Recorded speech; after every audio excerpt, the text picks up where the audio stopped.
Donc passons maintenant à la correction donc, des exercices. Nous avons donc le cas alpha. Pour la correction du cas alpha, donc, nous allons simplement regarder chaque calcul. Donc le premier, c'est la rentabilité financière, donc le ROI.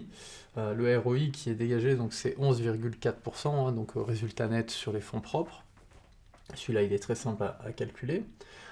Et ensuite, donc, on va venir calculer les trois ratios qui forment en fait cette rentabilité financière. Donc le premier, c'est le taux de marge. Le taux de marge, donc résultat net sur le chiffre d'affaires, ça nous donne 6,6%.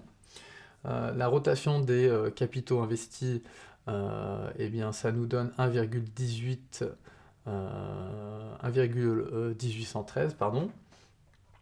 Et enfin, vous avez le levier financier qui est, lui, est égal à 0,468.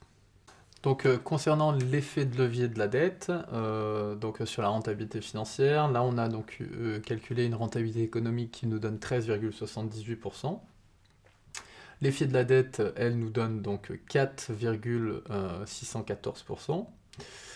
Concernant donc notre rentabilité économique, là ce que l'on peut voir, donc, en décomposant la rentabilité économique pour bien isoler l'effet de la dette, ce qu'on voit, c'est que finalement la dette a permis un effet de levier sur la rentabilité de nos capitaux de l'ordre de 2,7%. Vous voyez, donc pourquoi? Tout simplement parce que le taux d'intérêt de la dette était assez faible, et ce qui nous a permis en fait d'améliorer naturellement la rentabilité économique.